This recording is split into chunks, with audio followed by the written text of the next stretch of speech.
오늘 우리에게 주시는 하나님의 말씀은 신약 성경 갈라디아서 5장 22절에서 23절까지의 말씀입니다.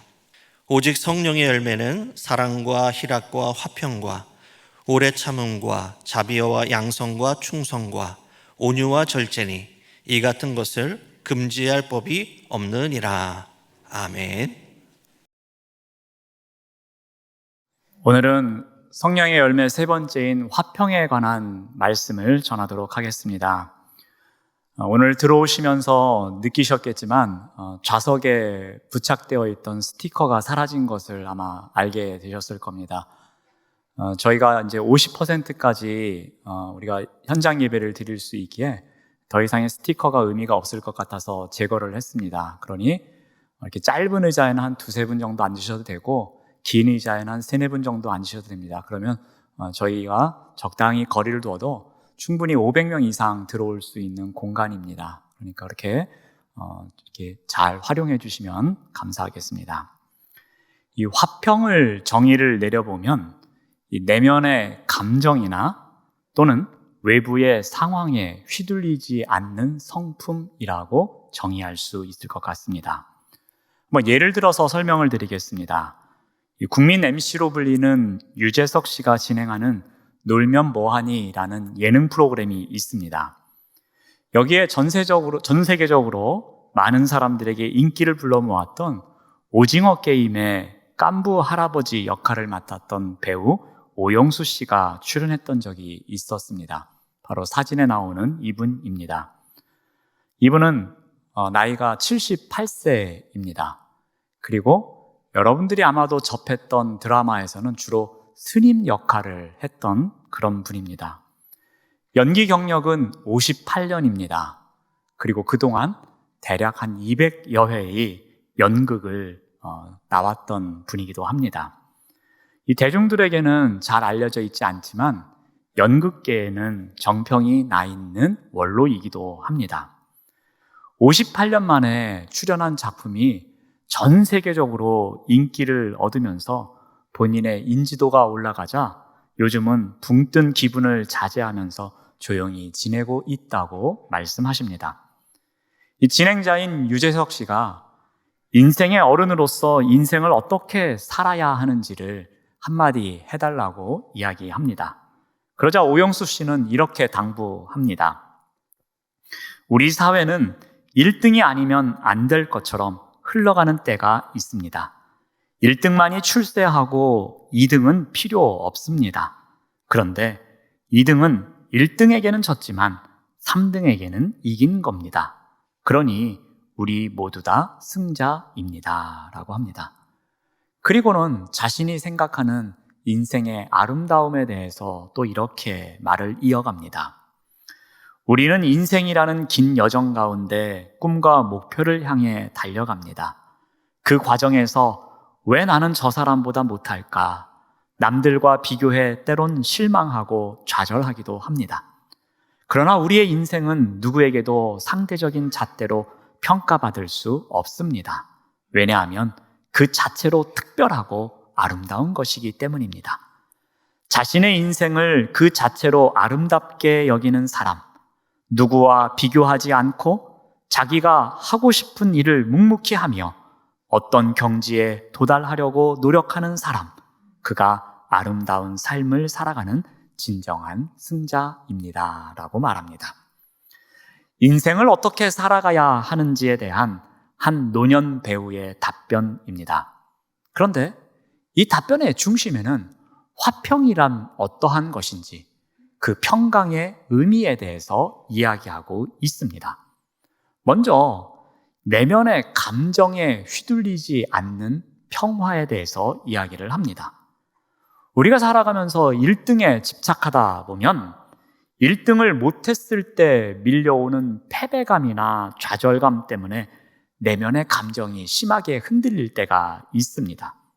그런데 그 흔들림이 우리의 평안을, 우리의 화평을 빼앗아 간다는 것입니다. 하지만 생각을 바꿔보면 오영수 씨가 이야기했던 것처럼 2등은 3등에게 이긴 것이 아니냐, 그러니 충분히 기쁨을 누릴 수 있다고 했던 것처럼 우리가 2등을 했을지라도 충분히 기쁨을 누릴 수 있는 자격이 있다고 생각한다면 그 상황은 달라지는 것입니다. 나는 더 이상 패배자가 아니구나. 나는 3등에게는 이긴 것이구나. 이러한 생각에 내면의 감정이 더 이상 휘둘리지 않는다라는 것입니다. 그러면서 우리 마음속에 화평을 지켜낼 수 있다는 것입니다. 다음으로 외부의 상황에 휘둘리지 않는 화평입니다. 우리는 자신이 지닌 아름다움에 대해서 온전히 바라보지 못할 때가 있습니다. 그러면 이 외부의 상황에 쉽게 영향을 받습니다. 그 중에 대표적인 것이 무엇이냐면은 남들과 비교하는 것입니다. 나의 아름다운 성품과 뛰어난 외부 상황은 눈에 차지를 않습니다. 그저 내가 없는 것을 누가 갖고 있으면 그것에 대한 부러움과 질투와 시기로 인해서 오히려 자신이 갖고 있지 못한 것에 대한 실망과 좌절 속에 살아갈 때가 있습니다. 이러면 우리의 마음이 힘들어지기 시작합니다. 그 흔들림으로 인해서 화평을 잃어갈 때가 있습니다. 하지만 자신의 인생을 누구와 비교하지 않고 자신의 길을 묵묵히 걸어가는 상황이라고 봅시다. 오영수 씨가 이야기했던 것처럼 자신의 삶 자체가 아름다운 것인데 그 아름다운 것을 발견하고 살아간다고 생각해 봅시다. 자신의 인생 여정 자체가 소중하기에 그 여정을 바라보면서 기쁨을 누릴 수 있음에도 불구하고 내가 갖고 있지 못한 것을 남이 갖고 있다고 해서 계속해서 비교하는 삶을 살아간다면 그 사람은 불행할 수밖에 없는 것입니다. 이러한 사람은 진정한 승리를 누릴 수 없는 것입니다. 그러나 그렇지 않다면 내가 갖고 있는 아름다움을 바라볼 수 있다면 그 사람은 진정한 삶의 승리자가 된다는 것입니다. 어떠한 외부의 상황에도 휘둘리지 않고 우리의 화평을 지키며 살아갈 수 있다는 것입니다. 한 노배우의 인생 이야기 속에는 화평에 대한 깊은 통찰이 담겨져 있습니다. 과거에 대한 끊임없는 후회, 그리고 현재의 상황에 대한 계속되는 불안감, 그리고 미래에 대한 염려 때문에 화평을 잊고 살아가는 우리에게 작은 깨달음을 주는 것입니다. 우리에게 내면의 감정이나 외부의 상황에 휘둘리지 않는 화평의 성품이 어떠한 것인지를 알려주고 있습니다. 자, 그렇다면 우리는 어떻게 하면 이러한 화평을 유지하며 살아갈 수 있을까요? 어떻게 하면 하나님께서 선물로 주신 이 또 하나의 성품인 화평을 통해서 우리의 성품의 지경을 넓혀갈 수 있을까라는 것입니다. 가장 먼저 해야 될 것은 배우기입니다. 우리 화평이라는 성품 또한 배워야 합니다. 자, 그러면 이 누구에게 화평이라는 성품을 배워야 할까요? 우리 골로새서 3장 15절 말씀을 봅니다. 그리스도의 평강이 너희 마음을 주장하게 하라. 우리가 그리스도의 평강을 배워야 한다고 합니다. 그 평강을 배우기 위해서는 무엇을 해야 합니까? 그리스도의 평강이 우리의 마음을 주장하도록 해야 합니다. 이 주장한다는 것은 심판관이 되게 하라는 의미입니다. 자, 이 부분을 한번 예를 들어서 설명을 드리겠습니다. 우리가 인생이라는 항로를 항해하다 보면 어떻게 결정을 해야 할지 모를 때가 있습니다. 망설일 때가 종종 있습니다. 그런데 하나님께서는 이러한 상황에서 유용하게 쓸 수 있는 올바른 판단의 잣대를 우리에게 선물로 주셨습니다. 그 선물이 무엇이냐면 바로 마음의 평안입니다. 우리가 어느 한 문제를 놓고 계속해서 기도하는 가운데 있습니다. 근데 이 결정이 과연 올바른 선택인지 우리가 잘 모를 때가 있습니다. 그러한 가운데 그 문제를 놓고 계속 기도하다 보면 마음 한편으로부터 평안함이 생길 때가 있습니다. 이번 기회를 놓치면 다시는 나에게 기회가 주어지지 않을 텐데, 내가 양보하면 이거는 억울한 거 아닐까? 내가 여기서 희생을 하면 나에게는 손해가 많이 돌아올 텐데 라는 생각을 함에도 불구하고 그 문제를 놓고 계속해서 기도하는 가운데에 마음속에 끊임없이 솟아오르는 평안함을 느낄 때가 있습니다. 이것은 올바른 선택입니다. 이것은 바로 기도의 응답이기도 합니다. 그런데 반대의 경우도 있습니다.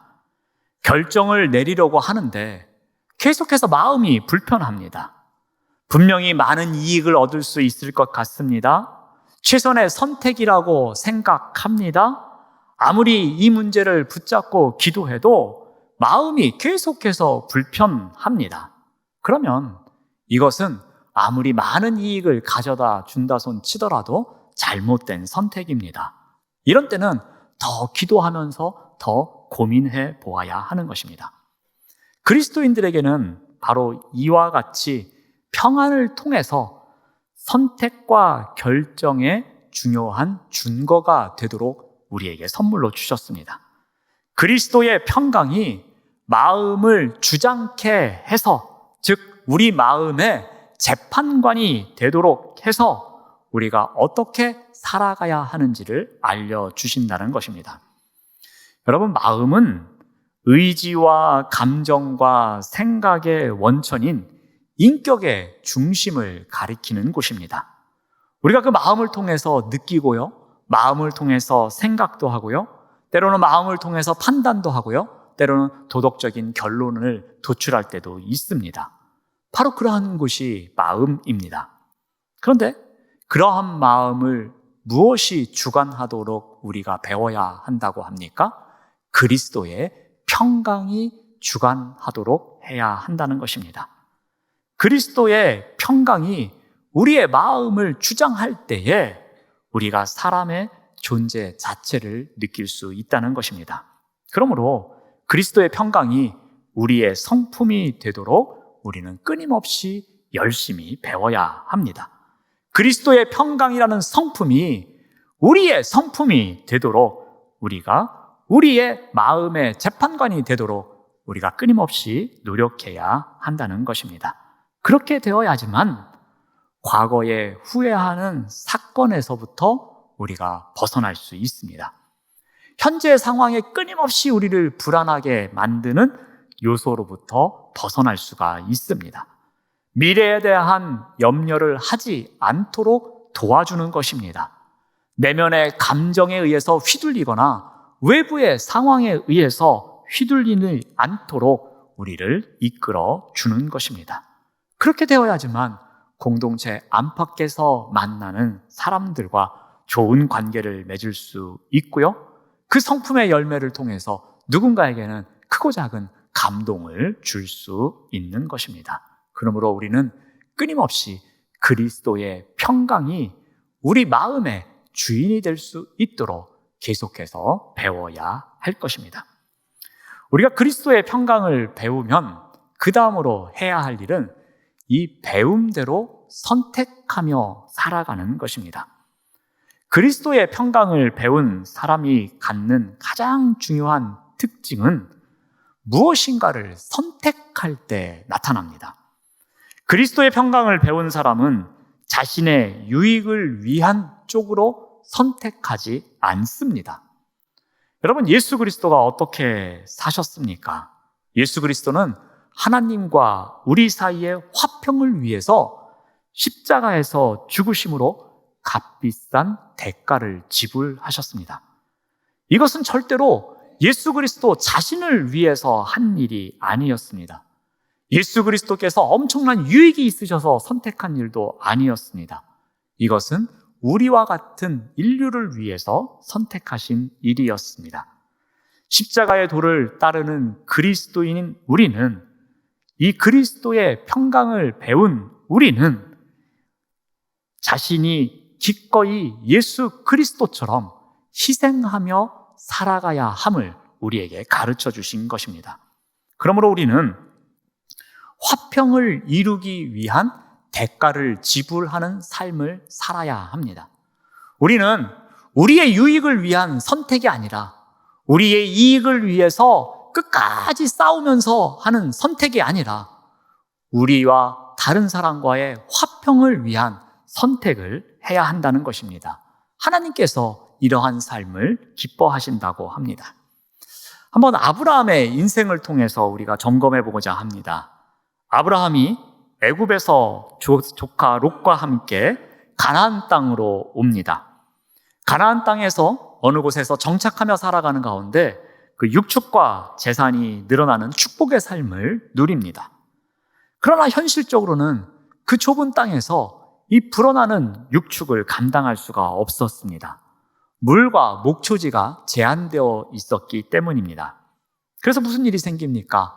아브라함의 가축을 돌보는 목자들과 롯의 가축을 돌보는 목자들이 다툼을 합니다. 이러한 일이 빈번하게 일어납니다. 이 일을 바라보면서 아브라함은 어떻게 합니까? 우리 창세기 13장 9절 말씀을 봅니다.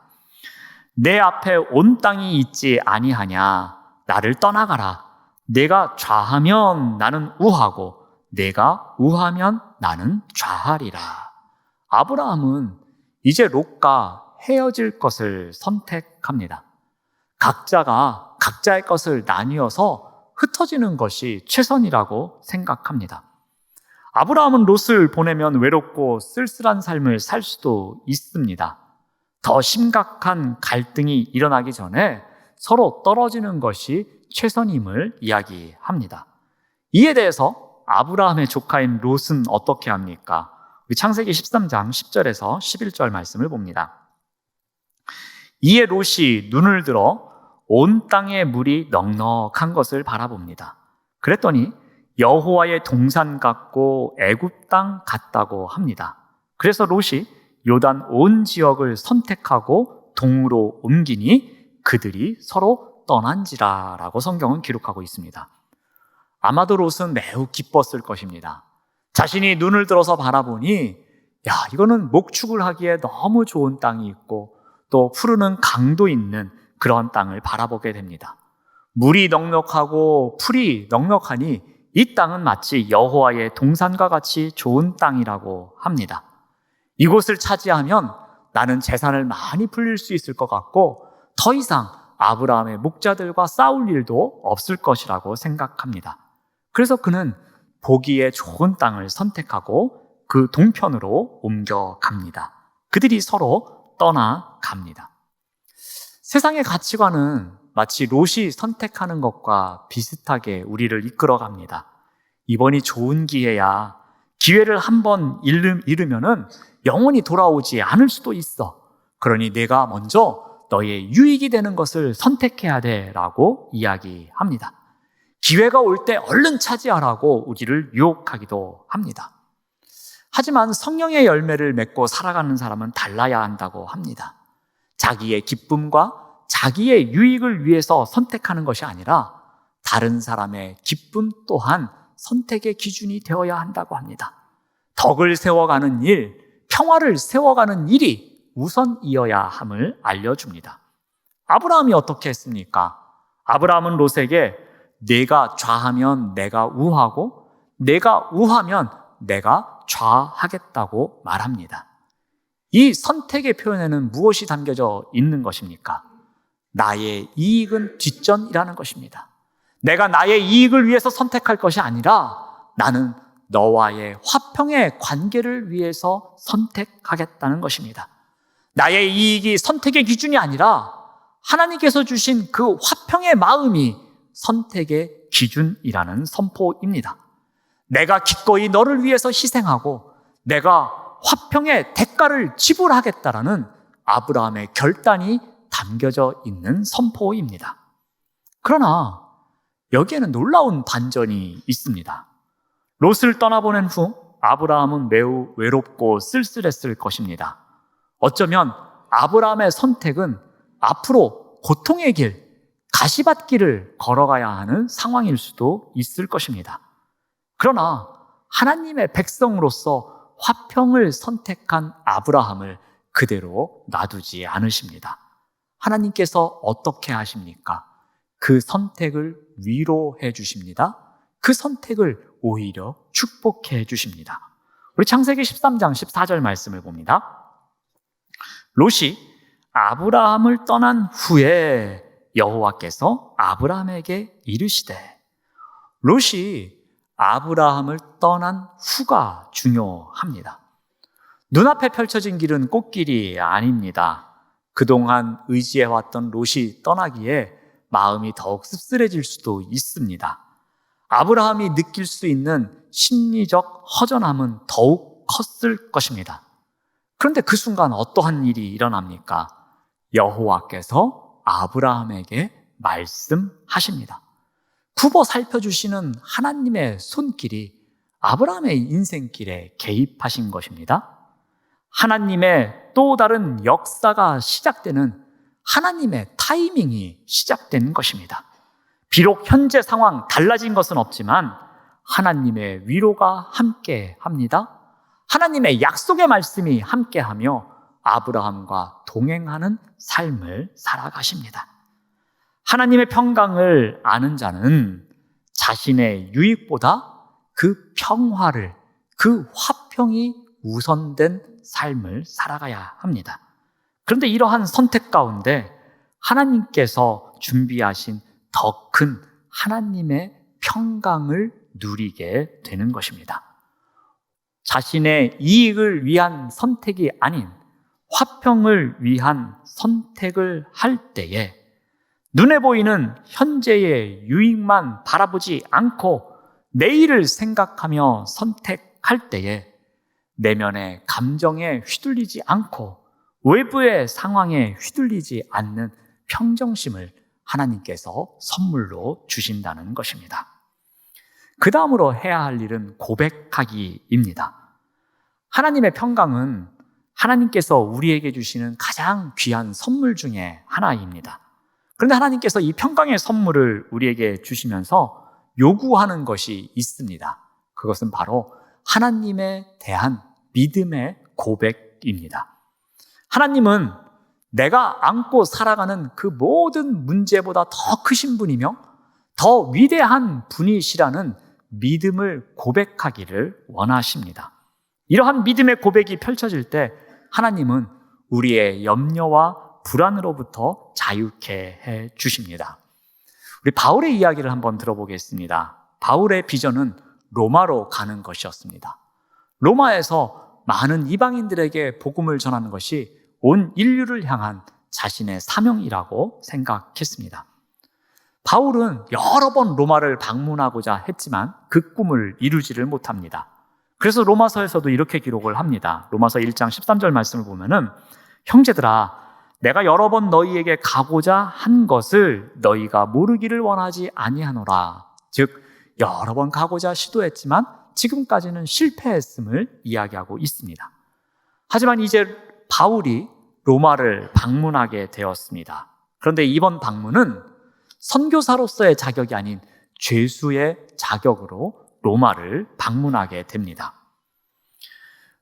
이 바울은 예루살렘에서 재판을 받습니다. 그 결과는 유죄였습니다. 그런데 바울은 로마 시민이었기에 로마에서 황제에게 직접 재판을 받기 위해서 상고합니다. 이제 바울은 죄수의 신분으로 재판을 받기 위해 로마로 향합니다. 그런데 이 바울을 실은 배가 유라굴로라는 엄청난 태풍을 만나게 됩니다.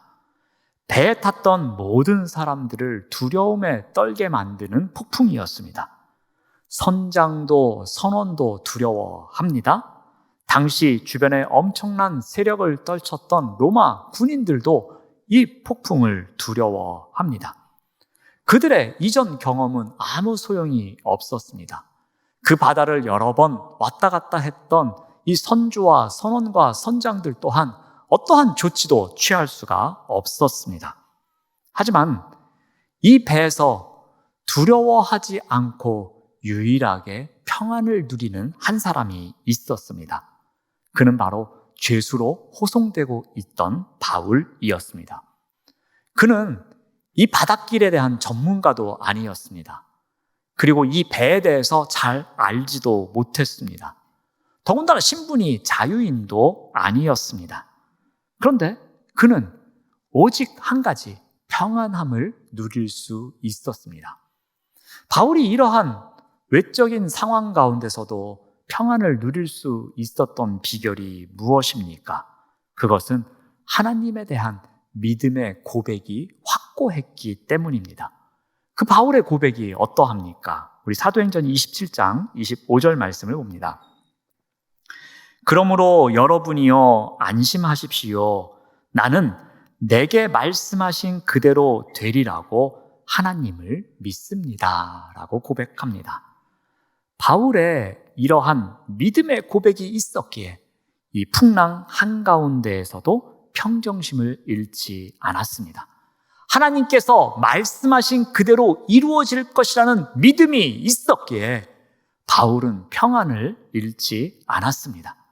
바울은 이러한 믿음의 고백에 기초하는 삶이 있었기에 오히려 그 배에서 두려워하고 있는 사람들을 위로할 수 있었고요, 그들을 안심시킬 수 있었던 것입니다. 바울에게 있어서 평강은 어떤 의미였습니까?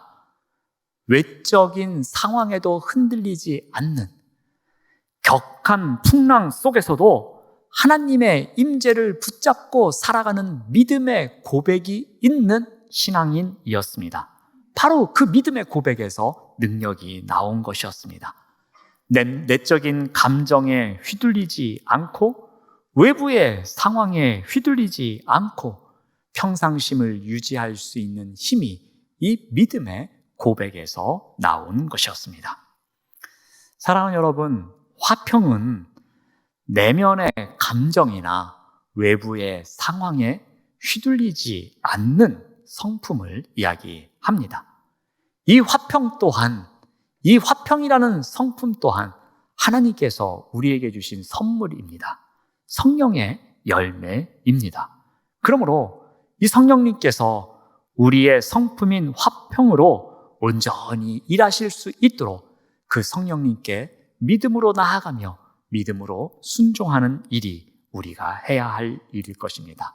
어떻게 해야 합니까?